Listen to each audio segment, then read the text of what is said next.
आऊज़ुबिल्लाहि मिनश्शैतानिर्रजीम बिस्मिल्लाहिर्रहमानिर्रहीम रब्बि इश्रह ली सदरी वयस्सिर ली अमरी वहलुल उक़्दतम मिन लिसानी यफ़क़हू क़ौली रब्बि ज़िदनी इल्मा रब्बि यस्सिर वला तुअस्सिर वतम्मिम बिल खैर। बिस्मिल्लाह। हमने अब तक देखिए 3 अक्षरों वाले शब्द देखे थे, 1 2 3 फ़ाअला फ़ाइला फ़ऊला। या हमने उसके साथ साथ उसका जो काम कर फ़ाइल मफ़ऊल, ये देखिए ये 3 अक्षर नहीं है, ये मीम है, ये फ़ा है और इसमें, लेकिन ये जो है ना ये 3 अक्षरों के ही शब्द वाला वो पैटर्न है, वो फॉर्म है जिस पर काम होता है। क्योंकि ये जो मीम है और ये बीच में जो वाव लगाया गया है, ये जो किसी भी शब्द के, किसी भी वर्ड के अंदर मायने का नहीं बदलाव करती। ये जो है ना सिर्फ प्रीफिक्स या फिर जिसे हम उपसर्ग कहते हैं हिंदी में, या फिर सफिक्स जो बाद में लगाए जाते हैं, वो लगा के शब्दों के मायने में थोड़ा बदलाव किया जाता है। लेकिन ये सिर्फ 3 अक्षर वाले ही शब्द हैं, फा, एन और लाम। ये आगे पीछे जो शब्द लगाया गया है ये सिर्फ इसमें जोड़ा गया है। ये 4 अक्षर का या 5 अक्षर के शब्द नहीं होते। हम और एग्जाम्पल से और उदाहरण से आगे देखेंगे। आज जो हम पढ़ने वाले हैं वो 4 अक्षरों वाले शब्द, फा लला, है ना, 4 अक्षर वाले शब्द। इनका इनका इस्तेमाल बहुत नहीं होता है अरबी भाषा में, और ज्यादातर जो देखा गया है वो ये शब्द जो है ना, जो नए शब्द बनते हैं उनको बनाने के लिए ये 4 अक्षर वाले शब्द का पैटर्न इस्तेमाल होता है। और कुछ एक पुराने शब्दों का भी, जैसे कि हम पुराना शब्द देखें अगर, ये देखिए तर्जमा। तर्जमा आप सब जानते हैं, तर्जमा का मतलब होता है ट्रांसलेशन करना, इंटरप्रिटेशन देना, अनुवाद करना किसी चीज का, जैसे कुरान का तर्जमा। तो देखिए ये है 4 लफ्जों से बनके, ये देखिए त 1, र 2, हा 3 और मीम 4। ये 4 अक्षर वाला शब्द है, यानी कि फ़अलला पैटर्न पे, फा ल ला, फा की जगह ता, रा की जगह, एन की जगह सुकून, रा पे सुकून, हा के ऊपर जबर फतहा, लाम के ऊपर जबर फतहा, एक और लाम, इसके ऊपर जबर फतहा। तो देखिए ये है तर्जमा। अब ये तर्जमा को आप बिल्कुल भी भ्रम में, किसी तरह के कंफ्यूजन में नहीं रहेगा कि ये भाई जो हमारे फॉर्म 5 वाले जो शब्द हैं तफ़ाअला, वो भी 4 अक्षर के हो सकते हैं, 5 अक्षर के हो सकते हैं। हमने देखा था ना 1 2 3 4 5, ये फॉर्म 5 है। तो ये था तफ़ाअला। तो तफ़ाअला में कोई कहे कि देखिए ता 1 शब्द, फा दूसरा, एन तीसरा, लाम चौथा। नहीं, ऐसा नहीं है। इसका जो मूल अर्थ, मूल जो शब्द है वो फा आ ला ही है ना। ये ता तो सिर्फ एक प्रीफिक्स है, उसके आगे लगाया गया है माने का फेर बदल करने के लिए, एडिशनल, ज्यादा जोड़ के मायने बताने के लिए, है ना। ठीक है, ये 5th फॉर्म का, ये 4 अक्षर का शब्द है फ़अलला पैटर्न पे। तफ़अला 4 अक्षर का नहीं है। और इंशाअल्लाह आगे चल के जब हम अरबी व्याकरण पढ़ेंगे तब आपको ये चीजें और ज्यादा इंशाअल्लाह क्लियर होंगी। अब एक ये देखिए फॉर्म 2 भी हमने पढ़ा था, फ़अला फॉर्म 1 था और फ़अला एन के ऊपर शद्दा फॉर्म 2 था। तो बहुत से लोग बोले कि भाई फ़अला भी 4 अक्षरों का शब्द है, क्योंकि देखिए ये 4 अक्षर से, ये देखिए 4 अक्षर से मिलके बना है। फ़ा के ऊपर जबर, एन के ऊपर सुकून, फिर ये एक और एन, 2 एन है ना शद्दा, तो ये इसका मतलब है एन 2 है। तो ये फा, एक एन पे सुकून, दूसरे एन पे जबर। अब फा आ ला को एक साथ नहीं बोल सकते, इसलिए उसको दोनों एन, जो एक एन जो दोहराया जा रहा है, उनको रिपीट किया जा रहा है, जिस एन को, उन दोनों को मिला के उसके ऊपर शद्दा लगा दिया गया और उस पर जबर लगा दिया गया। कहने का मतलब है ये 3 अक्षर का ही शब्द है, ये 4 अक्षर का शब्द नहीं है, ये फॉर्म 2 वाले शब्द हैं। ठीक है ना। तो आपको ये समझ में आया कि 4 अक्षर वाले शब्द, मैंने आपको बताया कि ये जो ढांचे वाले शब्द हैं इनको हम क्वाड्रिलेटरल अक्षर भी बोलते हैं, यानी कि चतुर्भुज, 4 अक्षर वाले, 4 हर्फ वाले शब्द, है ना। ये 2 अक्षर हर्फ को पैटर्न को रिपीट करके बनाए जाते हैं। जैसे हो सकता है ये लाम लाम हो, लेकिन मैं आपको ये बात बताना चाह रही हूँ, कोई और शब्द हो ना तो जरूरी नहीं है उसमें जो भी एक जो तीसरा शब्द है, चौथा अक्षर भी वही हो।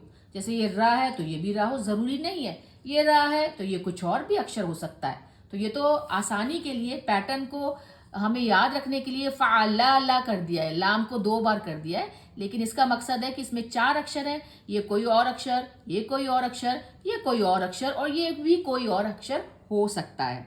ठीक है ना। हमने पिछले चैप्टर में 4 अक्षर, 4 लेटर बनने फॉर्म पढ़े थे, जैसे फ़ौलान, है ना, और फ़अला, फ़ौलान भी हमने पढ़ा था। तो लोग सोचें कि फूलान भी 4 अक्षर का शब्द है। नहीं, ये आगे पीछे बना के बनाया जाता है। इंशाल्लाह जब हम व्याकरण पढ़ेंगे तो और ये चीज़ें आपको क्लियर हो जाएंगी। और जब हम फ़ाला का जब हमने विश्लेषण किया, एनालाइज किया, इसको अलग अलग करके देखा, तो ये इस पैटर्न में फ़ा आ ला, लेकिन ये है 3 अक्षर का शब्द जो कि फॉर्म 2 वर्ब है और ये फ़ाला है। ठीक है ना। और इसमें आपको ये बात जानना जरूरी है कि ये जो फ़ाला 4 अक्षर वाले जो शब्द होते हैं ना, इनके मायने में ज्यादा ताकत, ज्यादा स्ट्रेंथ होती है और इनमें ज्यादा गहरा मायने होता है। इसलिए जो ये जो होते हैं ना 4 अक्षर वाले शब्द, ये फॉर्म 1 के शब्दों को बढ़ा चढ़ा के दिखाते हैं और गहरा के दिखाते हैं और इंटेंस करके दिखाते हैं। उनमें ज्यादा ताकत डालते हैं, ज्यादा मायने डालते हैं, है ना। एक तो ये 4 अक्षर वाले शब्द का ये काम होता है। और दूसरा काम होता है 4 अक्षर वाले शब्दों का कि ये प्रतिध्वनिक होते हैं। अगर हम इसको इंग्लिश में बोले तो ओनोमैटोपेया, यानी कि बार बार किसी भी अर्थ, किसी भी लफ्ज को, किसी भी हर्फ को, किसी भी अक्षर को जो बार बार आने वाली आवाज होती है, जैसे कि गरगरा, है ना। गरगरा का मतलब क्या होता है? गार्गल करना, गरारे करना। तो गरारा, गर गर गर, पानी मुंह में डाला और गर गर, तो ये जो 2 बार गर और गर, इसे कहते हैं प्रतिध्वनिक। 2 बार किसी लफ्ज का, किसी अक्षर का प्रयोग होना जिससे कि उसमें आवाज निकले, एक तरह की अपने आप में ध्वनि निकले, साउंड निकले। ठीक है ना। चलिए अब इसके कुछ एग्जाम्पल्स देखते हैं।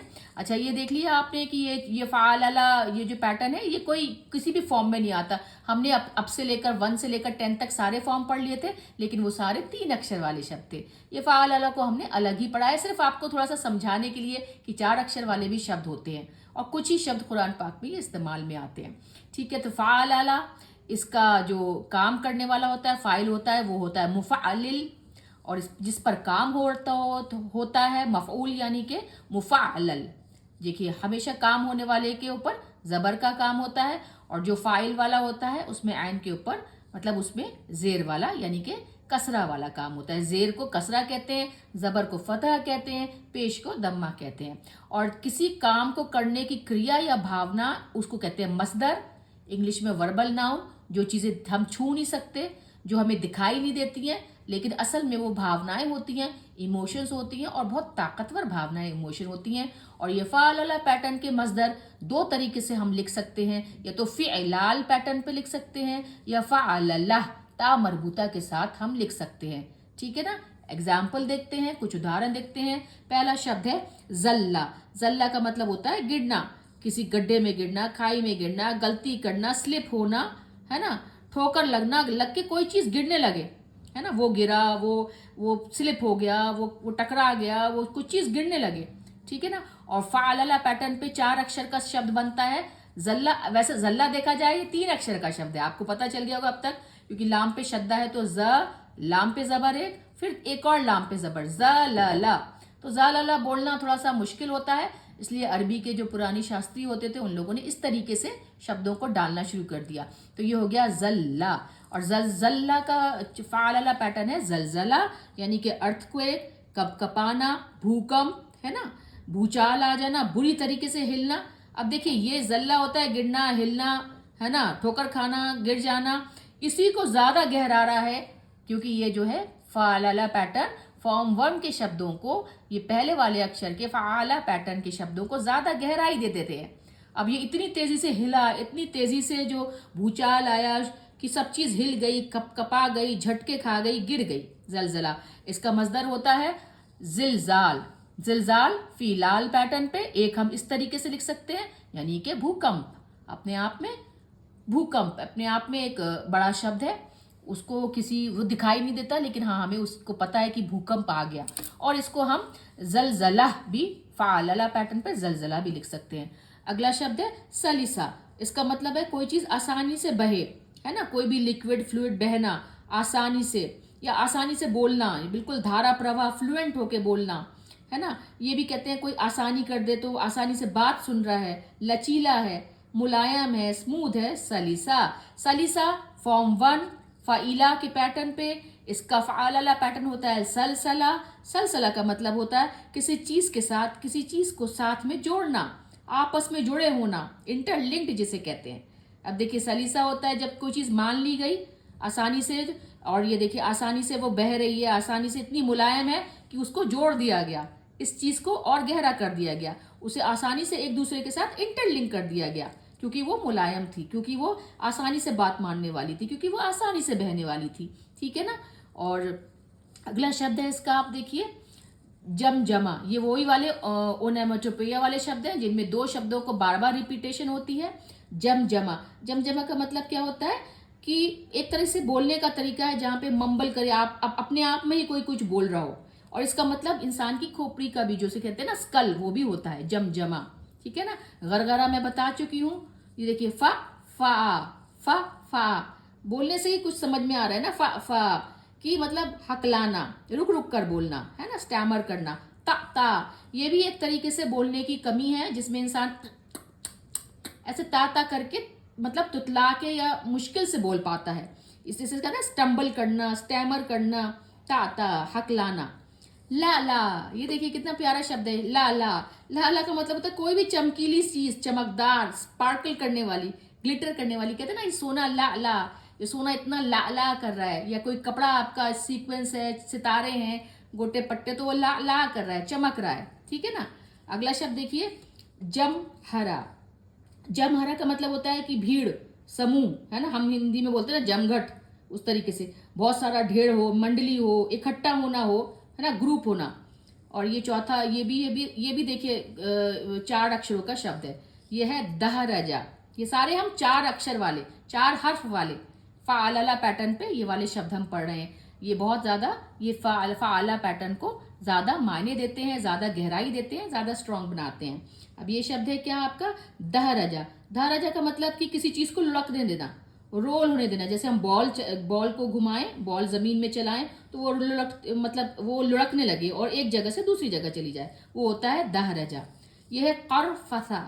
करफसा का मतलब होता है झुकना, आपका शरीर, आपका जिस्म इस तरीके से आप मोड़े, जैसे उकड़ू, घुटने के बल उकड़ू बैठना, है ना, सिकुड़ करके बैठना, स्क्वाट पोजीशन में बैठना, है ना, झुक जाना, मुड़ जाना, क्राउच करना, ये करफसा। ठीक है ना। अब देखिए हमने यहाँ पे देखते हैं। अच्छा देखिए तर्जमा में आपको बता चुकी हूँ, यह अनुवाद होता है किसी चीज का, ट्रांसलेट करना। ठीक है। जो अनुवाद करे, फाइल पैटर्न पे आता है आपका मुतरजिम, है ना। मुतरजिम कौन होता है? जो किसी चीज का अनुवाद करे, है ना। किसी किताब को ट्रांसलेट करना, कुरान पाक को ट्रांसलेट, उसका एक्सप्लेनेशन देना, तर्जुमा करना। और मुतरजम होता है जिस पर काम होता है, जिसका अनुवाद किया जाए, मुफ़अल पैटर्न पे मुतरजम। ठीक है ना। सलसला हम पढ़ ही चुके हैं। सलसला का आपको पता ही है, उसका मतलब यही होता है किसी चीज को साथ में जोड़ना, है ना, आपस में जुड़े रहना। और इसका मुतरजिम मतलब इसका फाइल तो कोई हो ही नहीं हो सकता कि भाई कौन क्या सलसला कर रहा है, लेकिन हाँ जिस पर काम होता है वो है मुसलसल। कोई काम को मुसलसल लगातार किए जाना, है ना। मुसलसल जिसे कहते हैं ना कि भाई कोई चीज जो है ना लगातार हो रही हो, जैसे कोई श्रृंखला हो, कोई सीरीज हो, है ना, कोई टीवी का सीरियल हो, एक के बाद एक, एक के बाद एक, एक के बाद एक आना, उसे कहते हैं मुसलसल। मुसलसल बारिश होना, लगातार होना। ठीक है, सलसला से वो आया। अब देखिए फल फला। फल फला कैसे कहते हैं? फल फला कहते हैं काली मिर्च को, है ना। ये 4 अक्षरों का शब्द है फल फला। फल फला काली मिर्च। और फाइल तो उसका कोई हो ही नहीं सकता कि क्या कौन फल फला कर रहा है, लेकिन हाँ मुफलफल जिस पर काम होता है, जिसमें काली मिर्च डाली जाए, है ना, उसे कहते हैं मुफलफल। फल फला, मुफलफला, है ना। फलाफल सुना होगा, एक तरह की डिश होती है मुफलफला, जिसमें काली मिर्च का इस्तेमाल हुआ हो। अब यहाँ पे हम कुछ मसदर देख लेते हैं। हम ये वाला देख चुके हैं, जिलजाल और जलजला। अब फलसफा। फलसफा का मतलब क्या होता है? फलसफा का मतलब होता है आपका फिलॉसफी, जिंदगी की, है ना, आपकी सजेस्ट करना। फलसफा है आपका दर्शन शास्त्र जिसे कहते हैं, है ना। और उसी का मसदर है फलसफा, इस वाले पैटर्न पे, फालला पैटर्न पे। ये शब्द है 4 अक्षर का शब्द है फलसफा। 1 2 3 4 फालला पैटर्न पे, है ना। इसका मतलब होता है फिलॉसफी, है ना, हिंदी में दर्शन शास्त्र। और इसका मसदर यानी कि इसका जिस पर काम होता है फलसफा, फिलोसोफाइज, फिलोसफर बनना, फिलोसफाइज करना, किसी चीज के बारे में सोचना, किसी चीज के बारे में बताना। ठीक है ना। फलसफा जिंदगी के बारे में बताना, दर्शन शास्त्र देना। अगला शब्द है वश वशा। ये बड़ा शीन है, 4 अक्षर का शब्द है फालला पैटर्न पे, वश वशा, है ना। वश वशा, ध्यान दीजिएगा। वश वशा का मतलब होता है गुमसुम, वो गुमसुम था, है ना, वो किसी तरह की कंफ्यूजन में था, भ्रम में था, गफलत में था, उलझन में, परेशानी में था, और उसका उसका मसदर होता है फ़अलह पैटर्न पे, वश वशा, वश वशा ता मरबूता के साथ, यानी कि उलझन, दिखाई नहीं देती, छू नहीं सकते, इंटेंजिबल है लेकिन एब्स्ट्रैक्ट है। एब्स्ट्रैक्ट का मतलब कि वो अमूर्त है, हम उसे भाव हैं, भावनाएं हैं। वश वशा उलझन है, परेशानी है, गफलत है, गुमसुम है। वस वसा, देखिए वश वश वशा और वसवसा में फर्क है। तो वसवसा का मतलब क्या होता है? फुसफुसाना, है ना, लालच देना, उसको सुझाव देना, ठीक है ना। किसी किसी के कान में जाके, जैसे शैतान कान में जाके वसवसे डालता है ना, ऐसा कर लो, वैसा कर लो, ये सही नहीं है, ठीक है ना, उसे कहते हैं वसवसा। वसवसा खुद में उलझन रहती है, लेकिन वसवसा कोई और हमें परेशानी में डालता है। और इसका जो है आपका ये इसका आपका मसदर फ़अलला पैटर्न पे है, वसवसा। वसवसा यानी कि सनकाना, किसी को फुसलाना, ललचाना, ठीक है ना। तो ये एक तरह के ये 4 अक्षर वाले शब्द भी होते हैं, लेकिन ज़्यादातर आप देखेंगे ये 4 अक्षर वाले शब्द वो नए नए बनाने वाले शब्द होते हैं। आजकल के अरबी भाषा में जो नए शब्द बनते हैं वो ज़्यादातर इस पे बना लेते हैं तर्जुमा, लेकिन बहुत कॉमन है, बहुत ही आम शब्द है। और शायद आप अगर ध्यान दे तो शैतान, ज़रा ध्यान देखिएगा, वो किस वाले 4 अक्षर का शब्द है कि 5 का। इंशाअल्लाह हम आगे पता करेंगे। अल्हम्दुलिल्लाह वस्सलातु वस्सलामु अला सय्यिदना मोहम्मद रसूल अल्लाह।